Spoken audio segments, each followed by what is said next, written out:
వాడు నేడు ఎవడైనా నేనిచ్చే కామము నేను చేసే కామము అనే బాణములకు వశపడిపోవాల్సిందే. కనుక తప్పకుండా నేను వెళ్తానని చెప్పేసి మెల్లిగా వెళ్ళి పరమేశ్వరుడు ఎందు పుష్పబాణాన్ని వదిలినాడు. అలా బాణాన్ని వదిలినాడో లేదో స్వామి 3 కన్ను తెరవలే, ఒకటే కన్ను దిశగా చూసిండు. అలా చూడగానే ఆ మన్మధుడు ఎక్కడైతే బాణం వేసినాడో ఆ కైలాస పర్వతం దగ్గర అలా బూడిదైపోయి ఆ కుప్పల పడిపోయినాడు. రతీదేవి వచ్చింది, అయ్యో అందరూ కలిసి నా భర్తను ముందుకు పంపినారు, ఆయన బూడిదైపోయినాడు, ఇప్పుడు నా పరిస్థితి ఏంటి అని ఏడుస్తూ ఏడుస్తూ ఏడుస్తూ దుఃఖం లేదు, విశేషమైన దుఃఖం, సామాన్యమైన దుఃఖం కాదు. కనుక దుఃఖపడితే దేవతలను చెప్పినారు, అరే ఒకటనుకుంటే ఒకటైపోయింది, మన్మధుడితో బాణం వేస్తే పరమేశ్వరుడికి ప్రీతి కలుగుతుంది అమ్మవారి యందు. అలా అమ్మవారి యందు ప్రీతి కలిగితే చాలా అమ్మవారి యందు ప్రీతి కలిగితే ఒక మంచి శక్తి ఉద్భవించబడుతుంది. కనుక ఆ శక్తితో అయిన తారకాసుర సంహారం జరుగుతుంది అనుకున్నాం. కానీ జరిగినది అయింది ఒకటి, మనం అనుకున్నది ఒకటి, అయింది ఒకటి. ఇక్కడ ఇది ఎలా అని చెప్పేసి అందరూ దేవతలు నిరాశ చెందినారు, వెళ్ళిపోయినారు. అయితే అక్కడ కైలాస పర్వతంలో ఏముంటాయి? ప్రమద గణములు ఉంటాయి. ఆ ప్రమద గణాలలో చిత్రకర్మ అనేటటువంటి వాడు ఆ బూడిద కృప వద్దకు వచ్చి ఆయుధ కృప బాగుందే అని అనుకొని ఆ బూడిదను ఒక బొమ్మలాగా రెడీ చేస్తారు. ప్రమద గణాలకు కూడా శక్తి ఉంటుంది. వాళ్ళకు బొమ్మని తయారు చేస్తే ఆ బొమ్మలో నుంచి ఇంత అందమైన బొమ్మ ఉందే అని చెప్పేసి ఆ బొమ్మను వాడు ప్రాణప్రతిష్ఠ చేస్తారు. అలా ప్రాణప్రతిష్ఠ చేయగానే బ్రహ్మగారు చూస్తారు, అరే నేను సృష్టించని ఒక సృష్టి ఉందా, ఇది నేను సృష్టించలేదే, ఇట్లాంటి సృష్టి నేను చేయలేదు, ఈ సృష్టి చాలా విశేషంగా ఉంది. విశేషం అని చెప్పాను. వి అనేటటువంటి పదం విరుద్ధ అక్షరాన్ని ఇస్తుంది, విరుద్ధ అర్థాన్ని ఇస్తుంది, విశేషమైన అర్థాన్ని ఇస్తుంది. అది ఏమర్థం?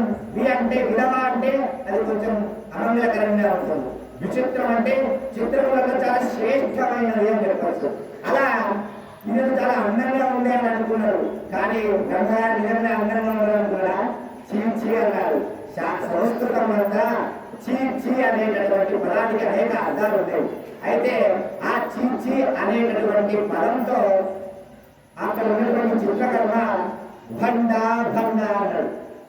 ఎప్పుడైతే ప్రాణ ప్రతిష్ఠ చేసి బ్రహ్మగారు చీచి అన్నాడో అందులో నుంచి భండ అన్నాడు. సంస్కృతం అన్న బండ అనే అర్థం చీ అనే పదం కింద లెక్క. ఎవరన్నా పేర్లు పెట్టుకునేటప్పుడు చాలా గొప్ప పేర్లు పెట్టుకుంటారు. ఈ మధ్య గోత్రనామాలు అడగాలంటే భయమైపోతున్నారు. 2 సార్లు చెడువాడ ఏంటి అయ్యగా 2 సార్లు అడుగుతున్నారు. ఏ అర్థం కావట్లేదు ఆ పేర్లు. వికల్య, కార్య, శక్తి ఏదో అద్భుతమైన పేరు చెప్తున్నారు. అది రాక్షస పేర, ప్రవృత్తి పేర, ఆ గోవుల తల్లికి ఏక వాళ్ళకి ఏక. అమ్మాయికి పేరు పెట్టాలంటే లలితా సహస్రనామాలు గోవులటి పేర్లు, శివ సహస్రనామాలను గోవులటి పేర్లు. ఆ పేర్లు కృష్ణుడు యొక్క పరమాత్మ పేర్లు చూస్తే ఎన్నో పేర్లు ఉన్నాయి. ఆ పేర్లతో పిలిస్తే మనకున్న పాపాలు పోతాయి. కానీ ఇక్కడ ఉన్న అద్భుతమైన పేర్లు, దేవతల పేర్లు ఉంటే చాలా విశేషం అనిపిస్తుంది. ఏ తల్లి అలా పెట్టుకోరు. వాడు మహిషాసురుడట. ఎక్కడన్నా కొడుకు దున్నపోతు అనే పేరు పెట్టి ఉంటారా? మహిషాసురుడు, వాడు దున్నపోతు, అది ఒక అద్భుతమైన పేరు. ఇది బండ అనగానే ఆయన పేరు బాగుంది అనుకుని వాడికి బండాసురుడి రావడం అని చెప్పేసి నామకరణం చేశారు. ఎవరు మరి నామకరణం చేసింది? చిత్రకర్మ నామకరణం చేసినాడు. చిత్రకర్మ నామకరణం చేయగానే వాడు అందులో నుంచి పుట్టినాడు. పుట్టి అత్యంత శక్తివంతుడుగా మారిపోయినాడు. అయితే రాక్షసులందరికీ అర్థమైపోయింది. రాక్షసుల గురువులు శుక్రాచార్యులు ఎవరిని నాయకత్వం చేయాలన్నా, ఎవరికి హెడ్ ఆఫ్ ది బాస్ తత్వం ఇవ్వాలన్నా, ఎవరికి సింహాసనం మీద కూర్చోబెట్టాలన్నా మొదటి ఇన్ఫర్మేషన్ ఇవ్వాల్సింది శుక్రాచార్యులు దగ్గరికి రాక్షసులందరూ పోయినారు. అయ్యా అలాంటి బండాసుడు అంట పుట్టినాడు, వాడి శక్తి ఏంటంటే శుక్రాచార్యులు చూసినారు. అదే వీడు సామాన్యుడు కాదు, తారకాసురుడు కంటే డేంజర్ మనుషులు. కనుక వీడు బండాసురుడు. ఒకవేళ వీడికి మనం నాయకత్వం ఇస్తే దేవతలందరినీ తప్పకుండా కూర్చోబెడతారు, బ్రహ్మాండంగా కూర్చోబెడతారు కింద అని చెప్పగానే సరే అనుకున్నారు. రాక్షసులందరూ పోయి ఓ బండాసురా, నువ్వు గొప్పవాడు కదా, నువ్వు నాయకుడు మాకే అని చెప్పేసి ఉంటే వాడికి ఒక రాజ్యం ఇవ్వాలి. మరి ఇంత తొందరగా రాజ్యం ఎక్కడి నుంచి వస్తుంది? ఇంత తొందరగా రాజ్యం ఎక్కడి కబ్జాలు అయిపోయింది, రాజ్యం ఎక్కడి నుంచి తేవాలి? అప్పుడు శుక్రాచార్యులు తన శక్తితో ఒక రాజ్యాన్ని సృష్టించారు. అది శూన్యక రాజ్యం. వారికి అర్థం కాలే. అప్పుడు చాలా విశేషం. శూన్యం అంటే ఏంటి? ఏముండదు, సున్నా అక్కడ ఆడే ఉంటాడు, ఎక్కడికి పోతే అక్కడ అందే. మీరు శూన్యక రాజ్యం అయ్యాగానే ఆహా చాలా అద్భుతంగా ఉన్నది అని చెప్పి అనుకున్నారు. మరి నేను రాజ్యంలో పరిపాలించాలంటే నా అంత శక్తివంతులు నాకు మంత్రులుగా ఉండాలన్నారు.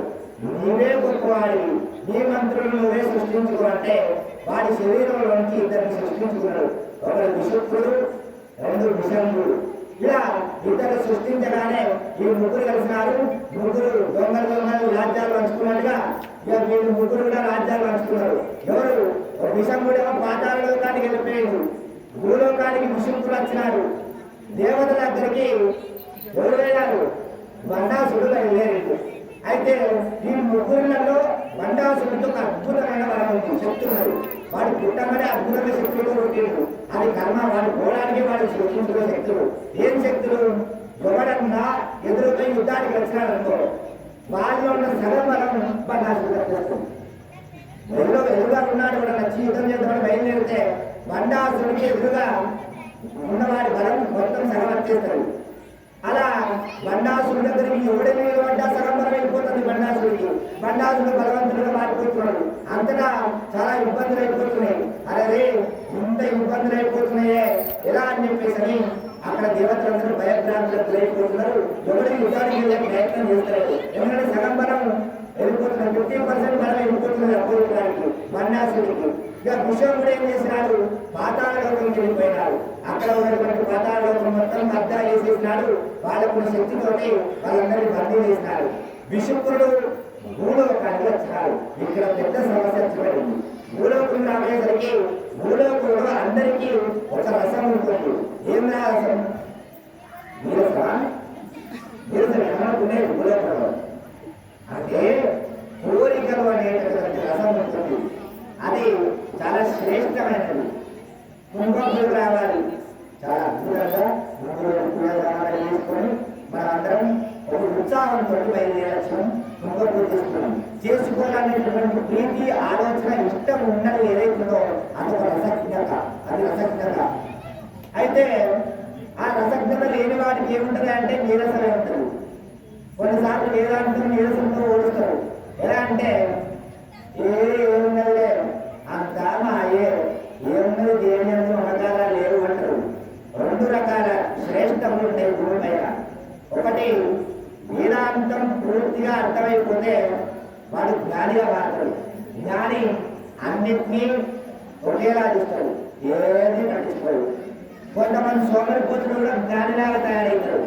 ఏమున్నది దేని అంత ఇష్టం లేదు నాకు, అనురక్తే లేదంటారు వాడు. వాడు అంత అనురక్తి లేదు అన్నాడంటే వాడు జ్ఞానయం ఉండాలి, సోమరిపోతనై ఉండాలి. ఎక్కువ కలియుగంలో కూడా సోమరిపోతులే ఉండరు అనేది శాస్త్రం నమ్ముతుంది. నేను చెప్పట్లేదు, శాస్త్రం ముందు సుస్పష్టంగా ఉంది. ఎందుకంటే కలి ప్రభావం వల్ల ఉంటుంది అని చెప్పవచ్చు. అలా విశుద్ధుడు ఏం చేసినాడు? మనకు పూర్వతే ఇప్పుడు తయారైన అణుబాంబులు, బాంబులు వేయడాలు, యుద్ధాలు చేయడాలు ఇవన్నీ. కానీ యుద్ధానికి రాకుండా, ఎవరిని పెట్టకుండా, ఎవరిని తిట్టకుండా చిన్న చిన్న క్రిమి కీటకాలతో చంపేసే యుద్ధాలు కూడా ప్రారంభమయ్యాయి. కరోనా రోగాలు అందుకే వచ్చినాయి మనకు. కనుక ఇవన్నీ ఎప్పుడు ప్రారంభమైనంటే విశుద్ధులు ఉన్నప్పుడే ప్రారంభమైనవి. ఎలా అంటే మన శరీరంలో ఉండేటటువంటి రసజ్ఞత అనేటటువంటి దాన్ని నిర్వీర్యం చేసినారు. ఒక వ్యక్తికి వీర్యం ఉంది అనుకోండి, వాడు తేజోవృద్ధిగా ఉంటాడు. వీర్యం లేదు అనుకోండి, వాడు ఉత్సాహంగా ఉండకుండా నీరసంగా పడిపోతుంటాడు. ఇక్కడ మనుషులకు ఉండేటటువంటి కామన్ అనేటటువంటి స్పర్మని మీరు అనుకోకండి, అదొక మహత్తరమైనటువంటిది అని మీరు అనుకోకండి. వీర్యము అనగా వృద్ధి, ఉత్సుకత అనర్థం. అనగా చెప్పాను, ఈ అక్షరానికి మంచి అర్థాలు ఉంటాయి, విపరీత అర్థాలు ఉంటాయి. వినోద్ కుమారుడు అంటే మంచి ఆనందాన్ని ఇచ్చేవాడు అని అనుకోవచ్చు. కనుక వ్యాధక్షరం చాలా విశేషం. కొన్నిసార్లు వేదక్షరాన్ని ఇస్తారు. అట్లా విశుక్రుడు ఏం చేసినాడు? మనుషులందరిలోకి ప్రవేశించినాడు. శూన్యంగా అంటే క్రిమి రూపంలో ప్రవేశించి వాళ్ళందరూ ఉండేటటువంటి ఉత్సాహం, మంచి ఎగిరే ఆనందంగా ఉండేది ఏవైతే ఉండేవో వాటన్నిటిని చంపేసినాడు. ఏ విధంగా సూక్ష్మ రూపంలో చంపేసినారు. ఇక చంపేగానే ఎక్కడి వాళ్ళు అక్కడ పడిపోయారు. అక్కడ పడిపోయింది. ఎవరికి పూజ వినాలని లేదు, ఎవరికి పూజ చేయాలని లేదు, ఎవరికి మంత్రం వినాలని లేదు, ఎవరికి పూజ చేయాలని లేదు, ఎవరికి అసలు దేని అనుమతి లేదు. అసలు ఉత్సుకత ఉంటేనే, వీర్య వృద్ధి ఉంటేనే భార్యాభర్తలు కలుస్తారు, లేదా దేవతలకు యజ్ఞయాగాధికారం చేస్తారు. కొంచెం వృద్ధి చెందుతుంది, కొంచెం పంటలు పండుతాయి, అలా జరుగుతాయి. అయితే అన్నింటి అంతటి శక్తుడు సూక్ష్మ రూపంలో ప్రవేశించారు. ఎవరు ఏ పని ఎట్లది ఎక్కడో అక్కడ పడిపోయి ఉన్నారు. పడిపోయి ఉంటే ప్రపంచం ఏమైపోతుంది? జంతువులన్నీ ఎక్కడెక్కడ పడిపోయినాయి, మనుషులందరూ ఎక్కడెక్కడ పడిపోయి ఉన్నారు. ఆ చెట్లన్నీ చూడతలేవు, ఊరుతలేవు, ఎక్కడెక్కడ నిశ్శబ్దం అయిపోయింది. అదే ఇది బాగా సమస్యాత్మకమైన ఉంటే ఇది ఎలా అని చెప్పేసి దేవతలందరూ కూడా ఒక పని చేసినారు. బ్రహ్మగారి గురించి తపస్సు చేసినారు. బ్రహ్మగారి గురించి తపస్సు చేస్తే బ్రహ్మగారి గురించి కొన్ని సంవత్సరాలు తపస్సు చేయంగా స్వామి అనుగ్రహించి, అయ్యా ఇది నా డిపార్ట్మెంట్ కాదు, ఇది నేను చేయాల్సినటువంటి పని కాదు, నాతో అయ్యే శక్తి కాదు ఇది. కనుక విష్ణుమూర్తి దగ్గరికి మీరు వెళ్ళండి అంటే విష్ణుమూర్తి వద్ద వెళ్ళినారు. విష్ణుమూర్తిని వేడుకున్నారు. విష్ణుమూర్తి అన్నగా ఇది నాకంటే ఘోరమైన వీడు బండాసుడు, వీడు వెనుకబై యుద్ధం చేద్దామంటే సగంలో వెళ్ళిపోతున్నది. పరమేశ్వరుడు వినాది ఎప్పటి, బ్రహ్మగారి వినాది ఎప్పటి, బ్రహ్మగారి యుద్ధం చేసినట్టు ఎక్కడ లేవన్నాడు. ఆయన లెక్కరాత్రులు పంపించేస్తారు. ఈయనే వాటికి సంబంధించినటువంటి పరమేశ్వరుడు యువనచ్చి స్వామి తగిన విధాలట తీసుకోరాడు. ఆయన గురాశంకరుని ఎదురు చేస్తారు. కానీ యుద్ధం చేసిన వాడు ఎవరు? విష్ణుమూర్తే. ఎక్కడైనా ఇచ్చేవాడు ఎవరు? దానికి ఆజ్ఞ ఇచ్చేవాడు ఎవరు? సృష్టించేవాడు ఎవరు? ఆజ్ఞ ఇచ్చేవాడు ఎవరు? వాటి మొత్తం డిపార్ట్మెంట్ సమాంతరం చేసేటటువంటి వారు. అందులో విష్ణుమూర్తి యుద్ధం చేయాలి. విష్ణుమూర్తి మధ్య వెళ్తే విష్ణుమూర్తి అన్నాడు, బండాసురుడితో యుద్ధం చేయడం నాకు రాదు. ఎందుకంటే వాటి ఎదురుగా ఎవడో యుద్ధం చేసినా సగం మనకు వెళ్ళిపోతుంది. కనుక ఇది చాలా కష్టమైన పని. కనుక ఇలా ఉండాలంటే ఇలా మరి దీనికి కారణం ఏంటి అంటే, బండాసుడి వధ జరగాలి అంటే ఒక గొప్ప కార్యం జరగాలి. అదే దసర సంవత్సరాలు దేవకార్య సముద్ధత. దేవకార్యాల కోసం దేవుల కార్యం కోసం ఉద్భవించబడాలి. ఎవరు? అమ్మవారే ఉద్భవించాలి. కనుక అప్పటికి మహాలక్ష్మి, మహాకాళి, మహాసరస్వతి ఉన్నది. మరి ఆ ముగ్గురి శక్తులు కలిస్తే ఒక రూపం. మరి అమ్మవారు ఉద్భవించాలంటే ఎలా? కామన్గా దేవతలందరూ అర్చన చేయాలంటే దేవతలందరూ చాలా గొప్పగా అమ్మవారిని ప్రార్థన చేస్తే అమ్మవారు ఉద్భవించడానికి సమయం పడుతుంది. ఎందుకంటే కొన్ని లక్షల సంవత్సరాలు తపస్సు చేయాలి. దాని సమయం వచ్చేసరికి ఎక్కడ పడిపోతారు. కనుక తొందరగా రావాలి, స్పీడ్గా వచ్చేసారు అమ్మవారు. కామన్గా 3 రకాల ఫలితాలు మనకు కనబడుతుంటాయి. ఒకటి యాగం చేస్తారు, పూజ చేస్తున్నారు అనుకోండి, ఒక రకమైన ఫలితంతో కొంతకాలం తొందరగా కొంత లేట్ అయినా ఫలితం వస్తుంది. అదే పూజ కాకుండా వ్రతం చేసినారనుకో, ఆ వ్రతం వల్ల కొంత సమయం అయినా ఫలితం వస్తుంది, ఇంకొంచెం తొందరగా. అయితే ఇవన్నీ కాకుండా యాగం చేసినారనుకో, యాగం వల్ల ఫలితం తొందరగానే వస్తుందని చెప్తారు, అది తొందరగా వస్తుంది. కనుక దేవతలందరూ కూడా ఒక పెద్ద యాగాన్ని చేయాలని నిశ్చయం చేసుకున్నారు. మరి ఏం యాగం? అమ్మవారు పుట్టాలి అనేటటువంటి భాగం చేత, ఈశ్వరుడు యొక్క అనుగ్రహం చేత ఒక పెద్ద యాగం చేయాలి. ఆ యాగం ఎక్కడ చేయాలి మరి అని చెప్పేసి అంటే, బండాసురుడు ఎక్కడికి రాడో అక్కడ యాగం చేయాలి. ఎక్కడికి వెళ్ళినా బండాసురుడు తిరుగుబడతారు. ఎందుకంటే మొత్తం దేవతలను మొత్తం చుట్టూ నింపేసి దుఃఖాలను వేసి కూర్చోబెట్టారు. కనుక బండాసురుడు రాని ప్లేస్ ఏదైతే ఉంటుందో అక్కడికి వెళ్ళి మనం యాగం చేద్దామని చెప్పేసి అనగానే హిమాలయ పర్వతాల వద్దకు వెళ్ళి కొన్ని ఎకరాల విస్తీర్ణంలో ఒక యజ్ఞ ప్రాంగణాన్ని దేవతలందరూ ఏర్పాటు చేసుకున్నారు. ఇలా ఏర్పాటు చేసుకుంటే బండాసురుడు యొక్క ఎందరో గుడిచారులు ఉన్నారు. బండాసురుడు ఒకవేళ ఈ విషయం తెలిస్తే మన యాగం మొత్తం కాకుండా ఆపేస్తారు. కనుక యాగం చేయాలంటే ఎలా అని చెప్పేసి అనగానే ఎక్కడ ఎవ్వడు కదిలినా పసిగడుతుడు బండాసురుడు. ఎవడు అటు వెళ్ళినా ఇటు వెళ్ళినా ఎక్కడికి వెళ్తున్నారు, ఏ వస్తువులు ఎక్కడ చెప్పుకోవచ్చు అక్కడే. స్వర్గలోకంలో కూడా దేవతలకు ఉన్నది ఎక్కడ చెప్పుకోవచ్చు అక్కడ పెట్టేసింది బండాసురుడు.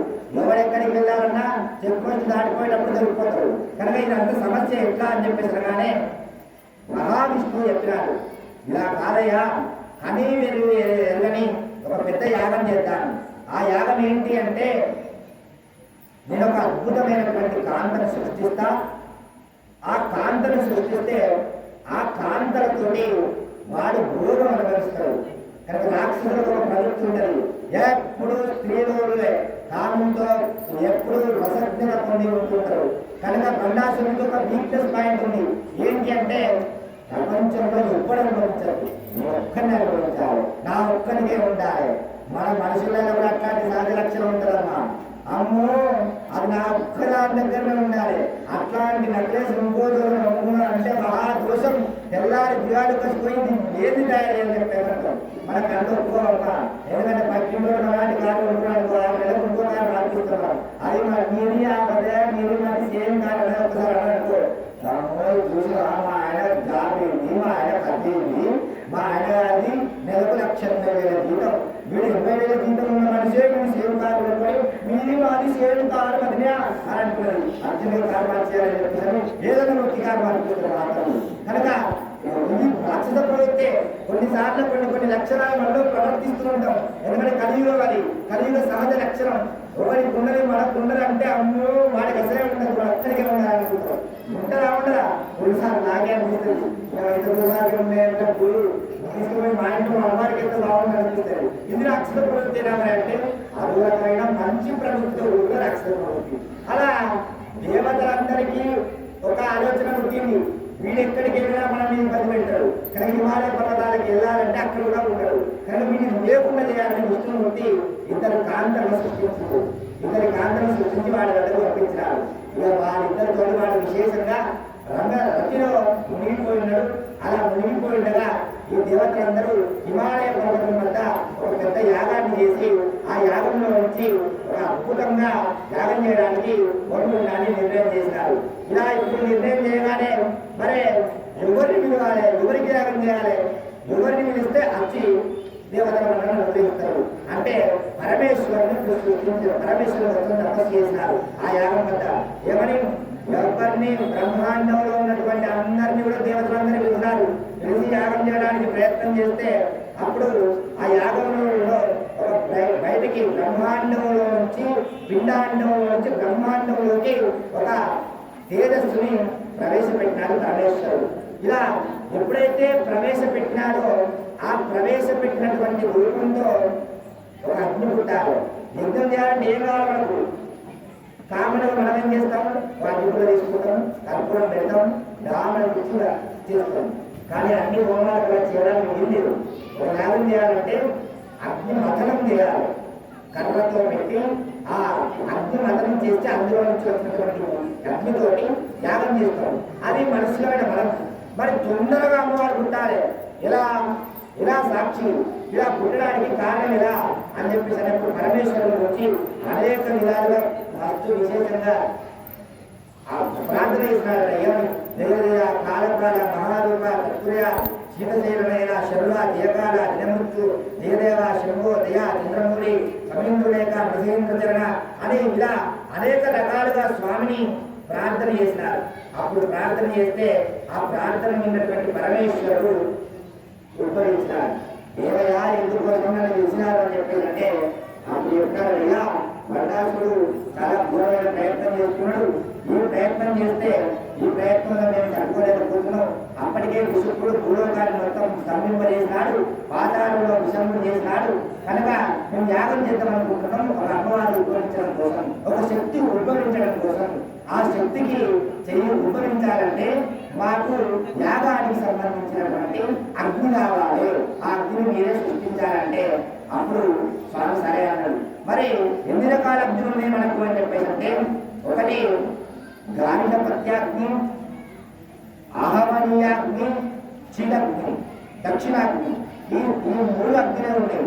ఈ 3 అగ్నితో ఒక మీద హోమం చేస్తే అమ్మవారు తప్పకుండా. మరి ఇలా అప్పుడు పరమేశ్వరుడు అన్నాడు, నేను ఈ బ్రహ్మాండంలో అగ్నిని వాయు రూపంలో బ్రహ్మాండంలో నుంచి వాయు రూపంలో ఒక అగ్నిని సృష్టిస్తాను. ఆ అగ్ని చిదగ్ని. అందుకే చిదగ్నికుండ సంభూత దేవ కార్య సముద్ధత. అమ్మవారు చిదగ్నిలో నుంచి సృష్టించబడాలి. కానీ అట్లాంటి చిదగ్నిని నేను ఏర్పాటు చేస్తాను. ఆ అగ్నిలో నుంచి మీరు యాగం చేయండి అని చెప్పగానే సరే అనుకున్నారు. అప్పుడు ఆ అగ్నిలో ఏం వేయాలి? మొన్న హోమం చేశా, చెరుకు ముక్కలు వేసా, మంచిగా ప్రీతికరమైన అరటిపండ్లు వేసాం, అటుకులు వేసాం, చెరుకులు వేసాం, నవధాన్యాలు వేసాం, మంచి గుండం వేసాం, మంచి మోదకాలు వేసాం. మరి వీటితోటి ఒక రకమైనటువంటి శక్తితో మనకు ఒక ఫలితం వచ్చిందాగడి కనుక మరి ఆ యాగాన్ని చేయాలంటే ఏ పదార్థం తయారు చేయాలి? అసలే హోమంలో కొన్ని ఎకరాలలో ఉన్నది, మరి హిమాలయంలో ఉన్నది, అక్కడ చల్లగా ఉన్నది. మరి మనం చేసేటటువంటి సామాన్యమైనటువంటి అభిషిస్తే అమ్మవారు వచ్చి ఆలస్యం. మరి ఎలా అంటే దేవతలందరికీ ఒక వరం ఉన్నది. ఏమరం? ఒకవేళ ఒక దేవుడి యొక్క చేతిని విరిచేసి కట్ చేసుకున్నాడు అనుకో, ఆ భగవంతుడిగా ఆ దేవుడికి ఉన్నటువంటి చేతులు కోరు మళ్ళీ ఆగేస్తుంది. కనుక దేవతలకు మరణం ఉండదు.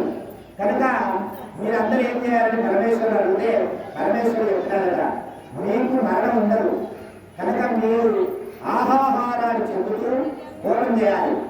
ఇప్పుడు ఎవరిని ఇక్కడికి రండి అని పిలిస్తే కష్టం జరుగుతుంది.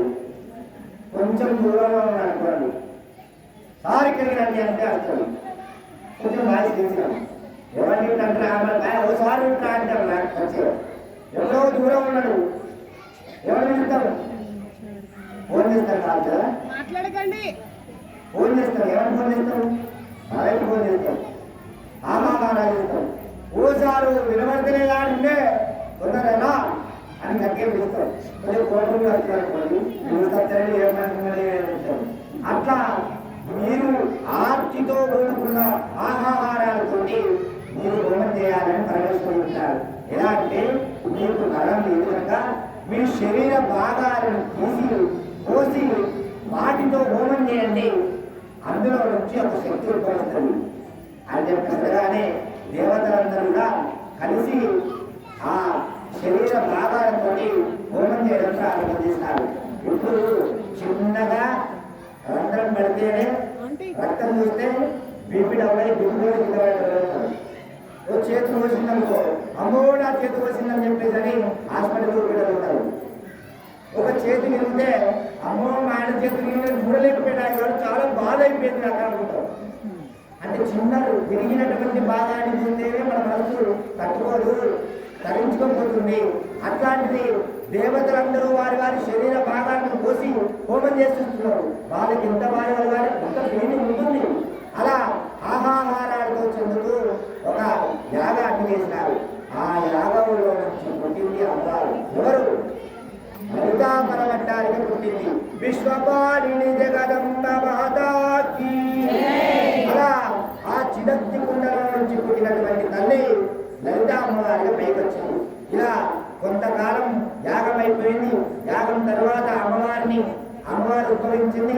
అమ్మవారిని ఉద్భవించగానే అమ్మవారు అన్నంట, దేవతలందరూ కూడా మీరందరూ కూడా యాగం నిర్వహించినారు.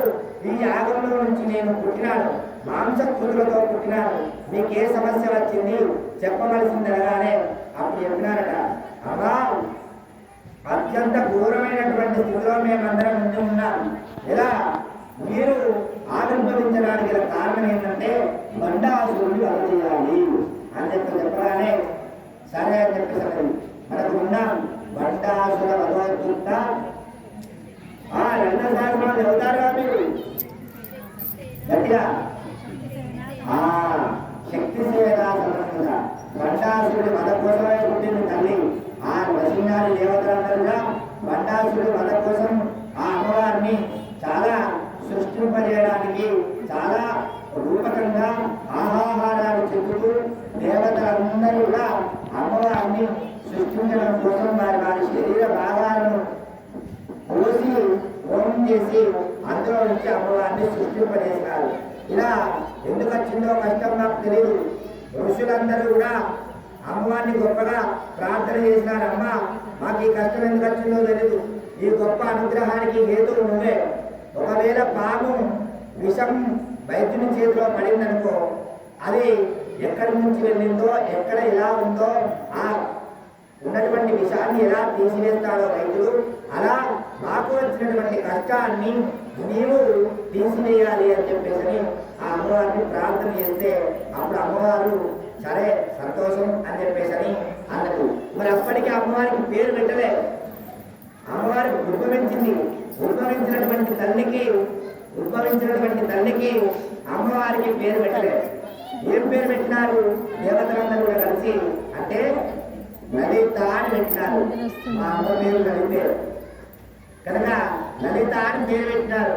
లలిత అంటే లోకాన గీత చోద్యతే ఇది లలిత అంటే లోకములన్నింటినీ కాపాడేటటువంటి తల్లి లలిత అని దేవతలందరూ లలిత అని పిలిచినారు. సరే మీరు ఏ పేరు పెట్టినా సరే నేను మీ యొక్క కష్టాన్ని తీరుస్తాను అని చెప్పేసి చెప్పినారు.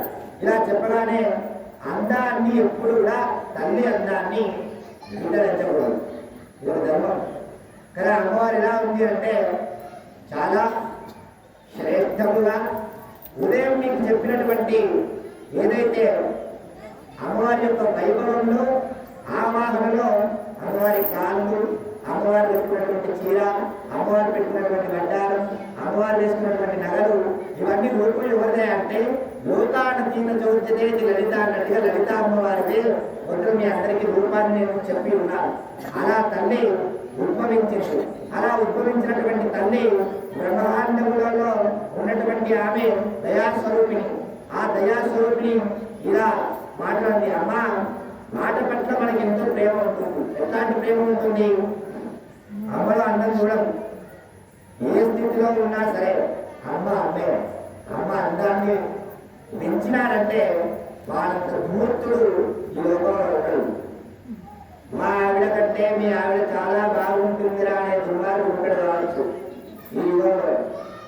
మా అమ్మ కంటే మీ అమ్మ బాగుంటుందనే దుర్మార్గుడు ఇక్కడ ఉండడు, అసలే ఉండదు. అలా అనటోడే ఉండడు. అమ్మ అమ్మే. అంత శ్రేష్టమైనటువంటి తల్లి నీవు మాకు. కనుక ఈ రూపాంతరంలో చెందినటువంటి తల్లి నీవు బండాసుని సంహారం చేయాలంటే అప్పుడు బండాసుని సంహారం కోసం అమ్మవారు ఒక రథాన్ని ఏర్పాటు చేసుకుంది. అది ఏం రథం?